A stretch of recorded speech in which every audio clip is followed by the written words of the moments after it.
Welcome back, everyone. This is from a creative desk, and today we are looking at another Ranga pen, the Abhimanyu Grand. And there's a reason this is called Grand. If it looks similar, you may have seen my previous video for the Ranga Abhimanyu. Let me just grab that one as well. So here is the Ranga Abhimanyu, which is like the standard size and shape for this particular model. And here is the Grand. As you can see, it's a little larger, both in terms of its length and its width, and of course the capacity as well. You can also see that they're sort of different in terms of their texture. The Grand is actually an ebonite pen, while the standard Abhimanyu was a acrylic. So apart from that, pretty much same design in terms of its body and shape, and even inside the cap, the section and everything is pretty much same, just slightly magnified. Taking a closer look at the Grand, we see that this looks different in terms that it is a matte finish pen. The ebonite is a different material. It's essentially hardened rubber, and this is the gray and cream ebonite that I have here. The gray is mostly charcoal, and the matte finish kind of makes it look like a rock. It's smooth though. It's pretty smooth. It's just not polished to a shine or a glossy texture, which I kind of preferred with this specific material. So this is the Abhimanyu Grand, but there's something else that I kind of wanna show as well. Opening the cap, and inside we find not a Ranga nib, but what I have here is a Kanwrite nib. This is the Kanwrite Titanium Flex nib. I believe it's the EF or probably F. I don't recall it exactly, but this nib is made up of titanium, which is not a usual material. And this is also coming from another Indian company that makes pens and nibs, and kind of wanted to show how this titanium nib performs. In terms of build quality, this pen is very similar to the Ranga Abhimanyu. This is its, you could say, the larger cousin. And I'm not going to cover everything here.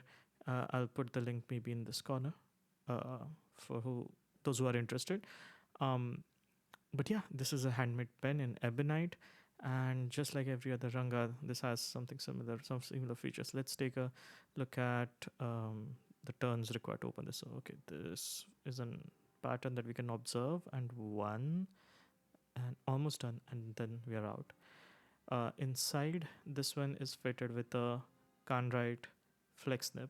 Now, thing is, Ranga pens come with the Ranga nibs. You can also have a Yovo nib, but if it's Yovo threaded, you can have a Kanwrite titanium nib, which comes in a Yovo housing or a Yovo compatible housing, and that is what I did. I picked up a nib that was Yovo compatible, and I just replaced it. I have used the flex nibs in steel and everything, but I haven't liked them as much. As you can see, it takes quite a lot of turns to open this one as well. And inside we have a cartridge converter, which in my experience, given how much ink a flex nib tends to put, I feel like it has not been the best in terms of delivering, the ink to the feed. So today we're going to do an experiment. I'm going to take off the cartridge converter and use it as an eyedropper. So we'll take it out and we'll keep it aside. And what I'm going to do is I'm going to directly fill the pen with ink.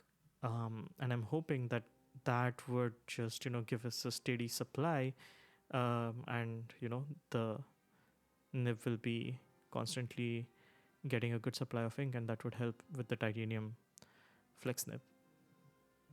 Take a closer look at the nib. It comes stamped with the name Kanwrite, and on both the sides of a slit that runs mostly to the base of this particular nib. You can also see that the sides are a little different than your standard nib. This is so that the nib can flex when you put a little bit of pressure. You would have seen videos on the internet where the nib puts down very thick lines and then very thin lines. all in one go. Those are usually flex nibs. They are not very standard for fountain pens. As you can see, the slit for this nib goes still nearly at the bottom. This kind of allows it to flex a lot. I can quickly remove this. You can see it's based in a transparent housing, which is UO compatible, and that's how I was able to change. Kanwrite is an Indian company based out of the city of Kanpur in India, and they make a lot of different things. They make pens, they make nibs in steel, they have nibs with ebonite feeds. Um, but this one was interesting because titanium is not a very common material for nibs. Usually you would find steel or gold nibs, but titanium was something that was very interesting to me. You can see that the feed is plastic for this particular flex nib, which I found not to be the best for my preference, but that's why we're doing the eyedropper thing. While we are taking a closer look at everything, just want to show the pen as well. The Ranga pen, as usual, is very gorgeous. In the ebonite material, the swirls of cream just come through in places. Um, and yeah, it just has always a very gorgeous pen and a very unique design, I would say, in my preference. Now let's take a closer look at the nib on paper. Now, flex nibs are not common. They do not come on all fountain pens, or rather, not all fountain pen nibs are flex nibs. Flex nibs have the capability to actually, the end, which is the tip, it separates quite a bit. So we call them tines that come together to form the nib end. Um, and what flex nibs do is that they separate a lot to kind of do line variations. So you can see the slit between the tines is pretty much to the base, which allows it to be a bit more flexible. The shape of the nib is also designed in such a way that it's a bit more flexible. And I would say I've seen steel nibs in a similar design and fashion, but titanium just flexes immediately. It's very soft and bouncy. I've not used gold nibs, but in comparison to steel, I find that the titanium nib just flexes really quickly and really well. I'm not putting a lot of pressure, just a little, and immediately you can see the tines separate to kind of flex. And I would not recommend doing this on any other normal nib. This is specifically a flex nib that's kind of designed for this. So this pen, I'm going to put in an ink that I kind of trust, an ink that is really flowy and is reliable in a lot of ways. So I found that Pelikan inks are very reliable. So Pelikan 4001 Purple is one of the inks that I intend to put into this, because I know that I won't have any flow issues as such. And I'm kind of trying to experiment if I could make it last long. I have this kind of an eyedropper that I get with, I think Ranga or Kanwrite, both of them provide eyedroppers with their pens, which is a great thing. And I've gotten this one as well. So I'm going to use those to kind of load the ink into the pen directly. And while we're at it, I'm thinking I'll also add a little of this one. So I've recently fell in love with brown inks, to be honest. They are dark enough for usual writing, but they also bring a little bit of difference than usual standard black inks. So this has been kind of a favorite ink for me, the Diamine Makassar. So I'm going to kind of mix this and the purple ink and see if I can, have an effect come through or something like that. Again, it's just an experiment, so we'll see how it goes. I'm not entirely sure, but yeah, I think this is the fun part about fountain pens and inks. You can do whatever you want with them to a certain degree. All right, so loading up the purple ink, and we have a little bit. Okay, that's quite a lot actually.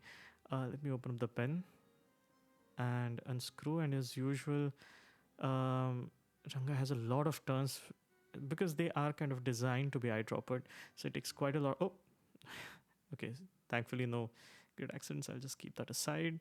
Okay, so I'm just gonna put it directly into the barrel. As you can see, it's a huge barrel. I can actually load quite a lot of ink in there, but I'm just gonna put a little bit because this is mostly for this test, this video, so I'm not going to fill it up altogether. I'll just keep that to the side for a bit.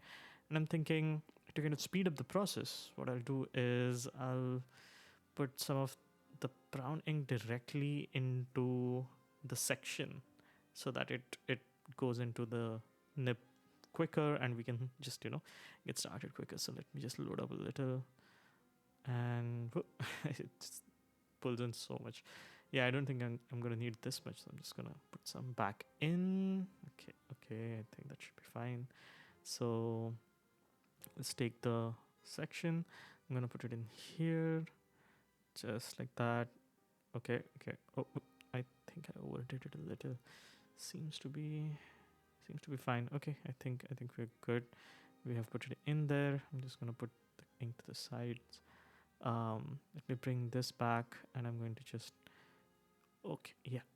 Okay, I did get a drop down there, but I think we're good. And given how many turns this is going to be, I'm not afraid. It doesn't have an O-ring, but I'm not too afraid about kind of the ink leaking per se. Uh, Nothing is coming onto my hand, so that's great. That I think was during me filling in the browning. So I'm just gonna wipe it up. I'm just gonna move this so that the ink sloshes around, and we'll cap this up and set it aside for a minute. Let me just grab a tissue and wipe this away. Okay. Oh, that's gone. Great. All right. Now we can start on the writing test. So the paper that I'm using today is Midori MD paper, and yeah, I'm just gonna start writing. But before that, this pen is amazing to handle. Um, the threads do not really dig into it, and the material is warm to touch to the hand. So let me just zoom in a little bit, and then I think we can get started. So yeah, it's not dripping, so no issues with the seal of the ink. That drop was definitely due to filling the ink directly into the section. And okay, let's start. All right. Um, Let me see. Okay. All right.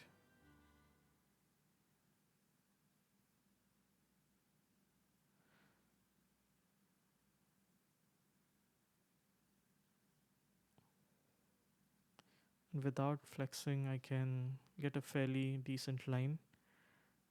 And now I'm just going to try and see how well it flexes. Okay. It seems like the ink is getting delivered pretty well, and the feed is also able to keep up. So I'm just gonna write the pen's name. As you can see, there's quite a bit of line variation, and by line variation I mean the thickness of the line. And I'm trying to show this, but it's very wet. You can see it reflecting, and the pen puts down a lot of ink. I prefer it. I prefer wet nibs, so this is right up my alleyway. The inks are, I think this is a Pelican 4001. Violet. Yeah.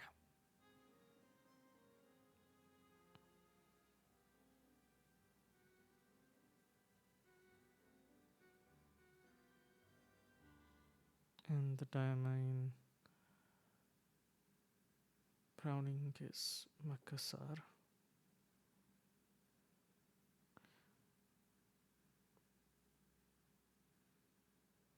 So let's try with some standard non-flexy strokes, horizontal and vertical. So this is what you can expect it to write without flexing it. And yeah, so by flexing it, by putting a little bit of pressure, you can get much thicker lines. And as you can see, it did not manage to put some ink in the last one there, and it could be because I separated the tines a little bit more. But if I keep going, yep, that is stopping in times, but it could be because I'm flexing it a bit much, and it could be that it's a plastic feed, which is also, you know, having trouble. I know that ebonite feeds tend to do much better, but that's fine. Let's keep at it. I'm just gonna move it a little so that I get ink in there. All right, as you can see, it's a very wet writer.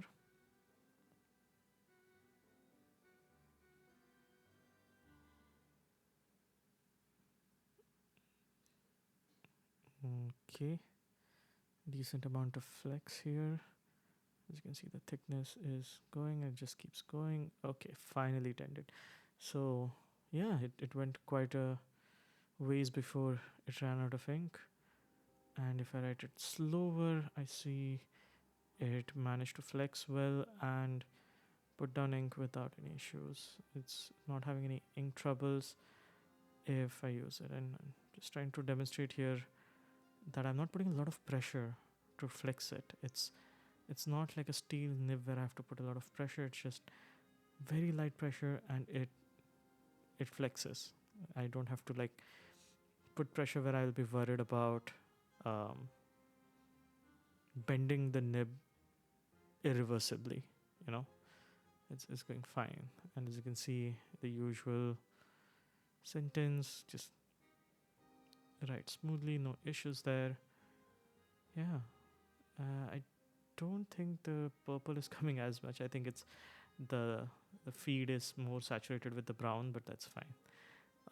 Maybe there's a slight tinge of it, so let me just yeah.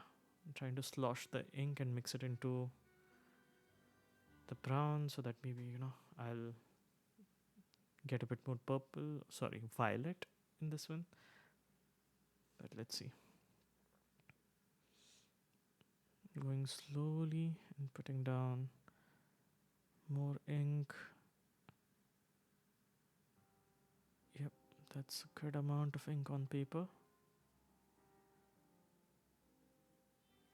I think Sphinx of black quartz is my more preferable um, panagram, as they say it. Yeah, it's just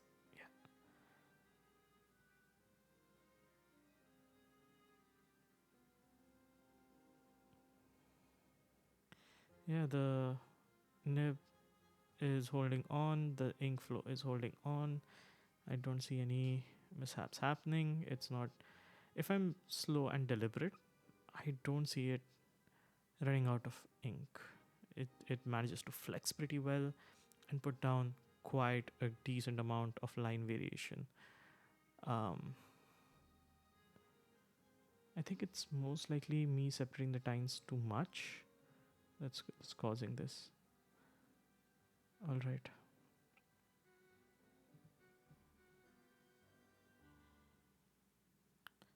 And it puts down a lot of ink. It's still a little wet here, but I think that's fine. With a pen like this, I would assume there would be a lot of ink capacity, so you wouldn't have to worry about putting down so much ink.